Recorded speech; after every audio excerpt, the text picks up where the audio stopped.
Hey everybody, I am back with day December 22nd of the Dotty About Flair and Scrap a Sketch challenges. I'm really enjoying these, so I thought I would do another one. And this particular challenge was poinsettias, and I am using the Kaisercraft Peppermint Kisses line, and I just love that poinsettias.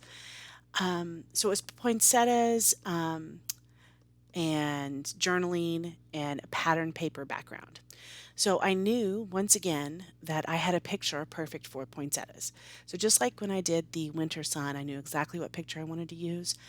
We have this picture of us in front of a poinsettia tree, and I knew I wanted to use this picture as part of my prompt for this, or my page for this prompt. So I looked for a collection that I knew had poinsettias, and I remembered seeing this Kaisercraft collection in my stash. And I remembered the poinsettias, so I knew that was what I wanted to use for my background. Now you'll see the sketch has kind of a background and then an internal kind of solid cardstock. I ended up not doing that internal cardstock mainly because my photo was so much bigger. I didn't use two photos, I just used one.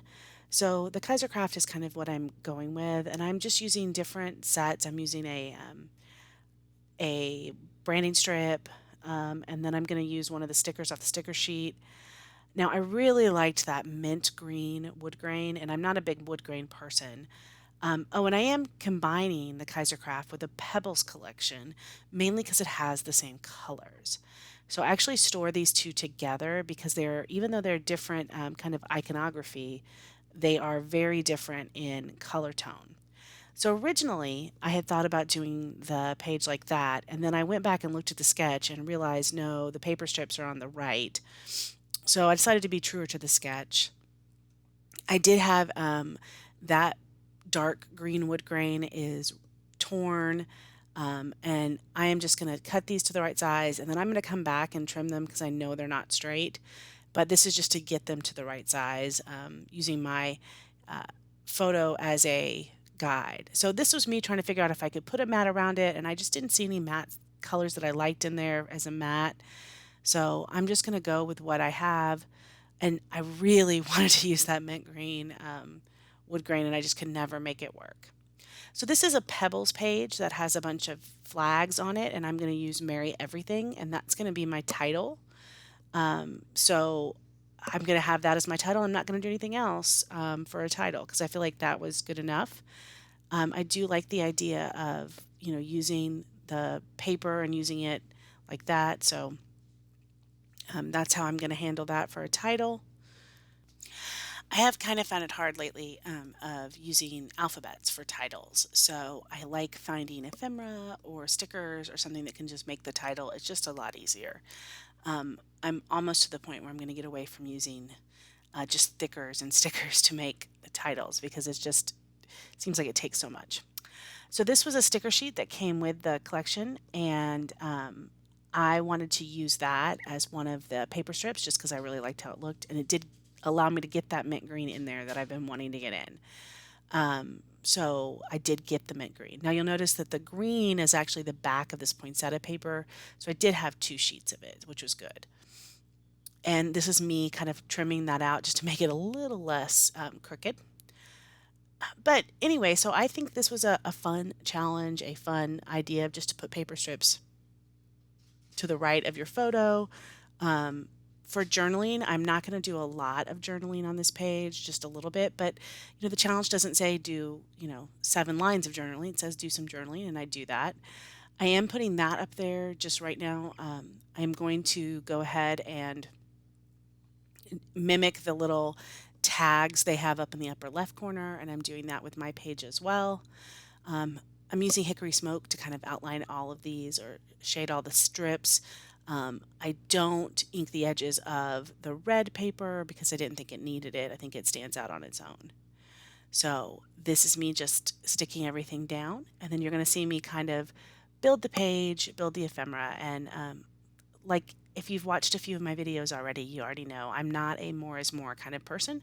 So I am kind of going with what do I have, what's in the collection, and how do I just build a couple of collages that work for what I want to do.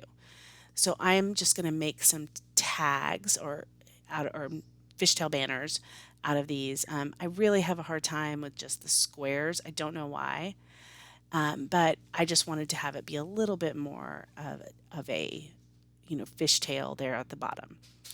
And I want to put this red underneath, so I end up having to pull up the two that I've already done.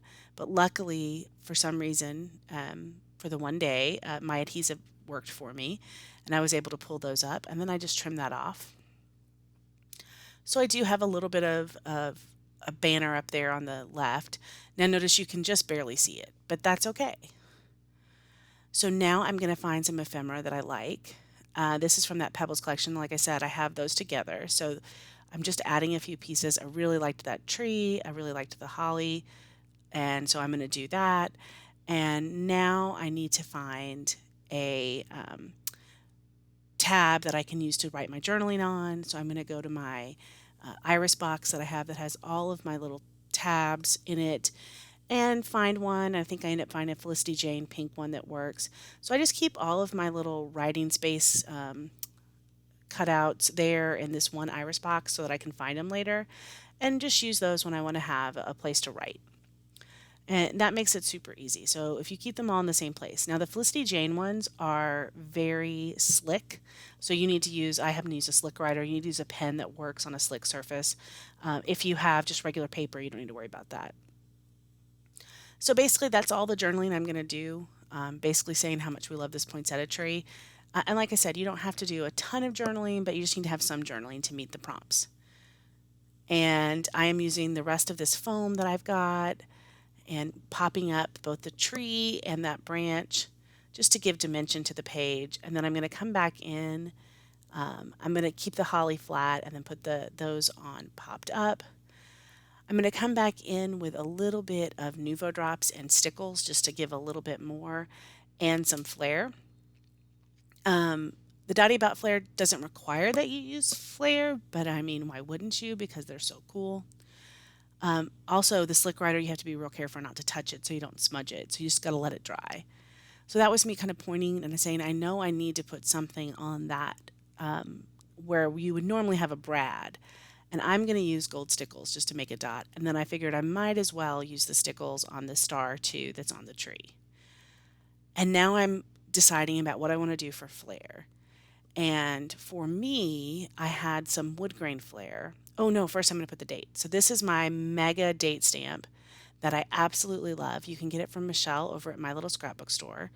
And I actually don't know if you can get this one. You can get one similar to it over at My Little Scrapbook Store. And I have wanted one of these mega date stamps forever. I just love the idea of it. And it is so much fun. And it's just easy. You can just use it. You just stamp. And this is me getting practicing just to see what it looks like. And there it is. And I know I want to put it on the side. And it's just super easy. There it is. Big date, easy to use. Really, really have enjoyed having this big mega date stamp. I've used it quite a bit in December. So now I'm going to put these three kind of whitewashed wood grains, and I'm going to use those as places to hold word strips. Now, the sticker book that I had for these two collections didn't come with a word strip, but it did come, and you saw it earlier, with a banner or a like long 12-inch strip that had words on it. So I'm just going to cut that apart and make those into my own little word strips, and you're going to see me do that here. So there's a green strip and it has just words on it. So the first one is Under the Tree, and that's appropriate. And then we're going to use Merry Christmas and Jingle Bells. And it's just going to be fun just to have those little word strips on the flair. Flair's a great place to put some word strips, particularly some of the flair that's kind of like this, just a background kind of design. But it allows you to kind of have a place for a home for those word strips. If you get the larger flair, it's even better because then you can actually kind of build a phrase on the flair, so it works out. But that is basically my page. I think I'm going to do one more set of Nuvo drops just to kind of give the look of enamel dots and to kind of brighten up, kind of make a triangle there around the green, and I'm going to use some white Nuvo drops. I have really enjoyed these challenges. I've enjoyed the sketches, and I hope you have too. There'll be a close up here in a second, but if you've enjoyed this, please like and subscribe and give me a comment. And if you have a chance, go over and check out Adam and the Dottie About Flair team. They've really done a good job of growing a group on Facebook, and it's a lot of fun. Thank you so much, and I will see you next time. Bye bye.